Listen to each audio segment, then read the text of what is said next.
want you to think of something that you've always wanted to do, but never actually went for it. I teach women to skateboard, but my mission is to help men and women create a legacy of really awesome days, to live rad. I founded the skate collective, Keep Her Wild. We got any of those here? Keep Her Wild? We got any of our girls? And we empower women through skateboarding and community. I founded this in this male-dominated sport because I wanted to make learning more accessible for women. But what happened was a transformation in my life and countless others in our community. Now, I didn't grow up skateboarding. I was 29 before I ever stepped on a board. I was living the suburbia success story. I was a new mom, and I loved my role, but I lost some of my identity along the way. I felt kind of bored and out of place, even a little tamed. And if life was lackluster, I was the only one responsible for my experiences. Don't like it? Go change something. So I decided to reach for the first regret I could think of, learning to skateboard. Now, all those excuses that held me back 20 years ago, those are amplified as an adult. I'm going to break everything. But skateboarding would be my bridge to reconnect with that wildness within myself I lost along the way, tamed, trying to fit in to a suburbia using somebody else's definition of success. So, my rebellion commenced in an empty parking lot with a skateboard. And needless to say, I was terrible. I fell and I laughed at myself, and it was awful. But I felt alive. This skateboard helped me remember who I was. Not fearless, just courageous enough to go for it, to make my own way. You see, when we're kids and starting something new, we're scared of getting hurt. As adults, we're scared of being judged. My judgment came in the form of friends and family. Are you for real right now? Can you just take up tennis, please? Can you do something else? You're gonna hurt yourself, girl. I felt empowered because it wasn't conventional. I was a mom who was skateboarding around your neighborhoods. That's what's up. And I wasn't gonna let my critics marginalize my growing passion because they didn't understand it. It took me 8 visits to a skate park before I was brave enough to physically get out of the car.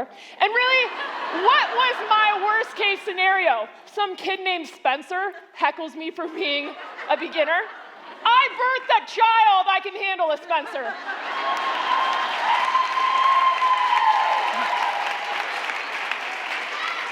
Ooh, and the day that I smacked my face open at said skate park, I remember, Megs, this was fun. We had a great run. Let's go to the library. But I knew that fierce identity I was uncovering within myself. On my screen, I could see it. You guys got it like 30 seconds after I did. I'm like, what happened? Yeah, it was a rough day. So I told myself that this fierceness that I was uncovering within myself was tied directly to pushing through the struggle. And sometimes there's some pain. And so bravery was getting my board right then, complete with a heckling audience of teenage boys, while my face was still bleeding, going back on that ledge and crushing it. I dropped in on my first bowl that day. If you don't know what that is, Google it later. It's awesome. Skateboarding had me showing up better in all areas of my life. I had grit. I had capacity. But as I looked back at this life that previously I had been bored with, there had been nothing wrong with my life. It was what I was willing to settle for. What fine looked like to me really wasn't fine. So I did what everybody does. Start an Instagram page. What's up? And I started documenting my journey of the highs and the lows and how skateboarding was helping me be brave in other areas of my life. And a weird thing happened. This crazy Amazon ginger from the suburbs, my story resonated with people all over the world. And I started getting messages with the same story. People who always wanted to skate, but never took that first initiative, never got over the fear, never bought a board. And so slowly, as we encouraged each other, this makeshift community grew.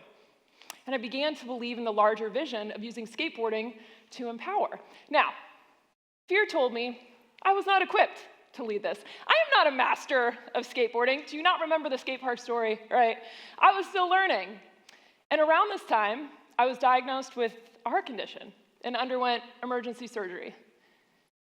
And shortly after, my oldest sister, Susanna, she died in a car accident, leaving a 4-year-old daughter behind and a family just devastated by her loss. Everything changed in a blink. We don't have tomorrow. We have now.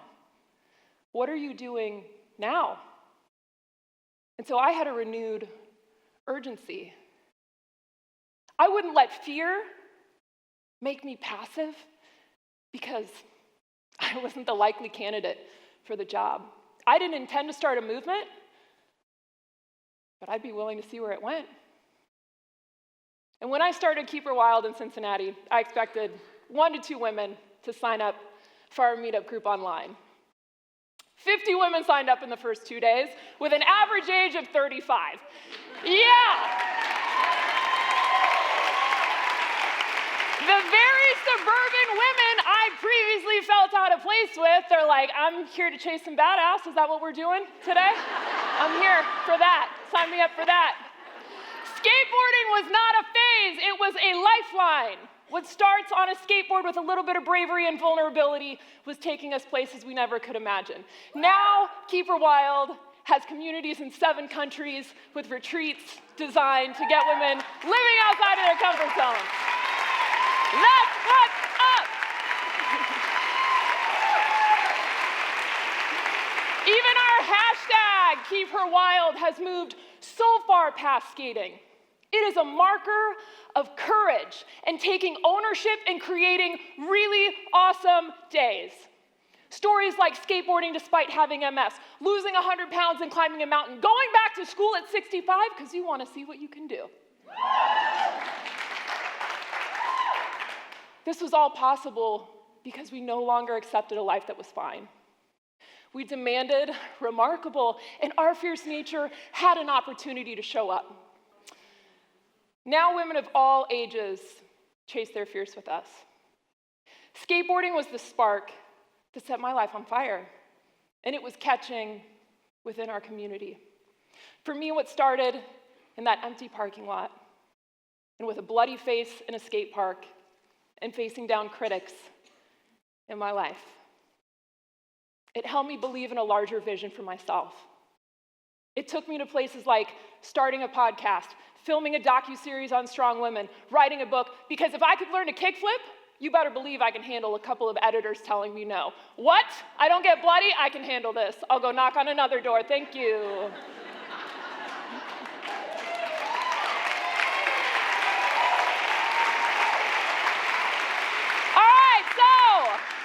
My friends, what is your skateboard?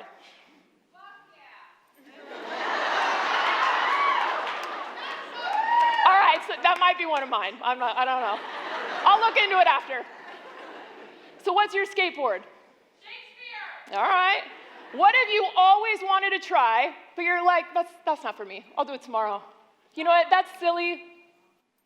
That's not important. And you know what? You're probably too old.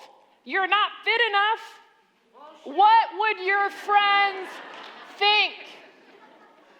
So we either, 1, keep it tucked away, a legacy of regret, allowing life to manage you, or 2, what if you are good enough? What if you are creative enough? What if you could tune out the self-doubt that paralyzes? What if you could become immune to the fear of someone laughing at you and have the audacity to just go for it and live like this thing is going to end? What then?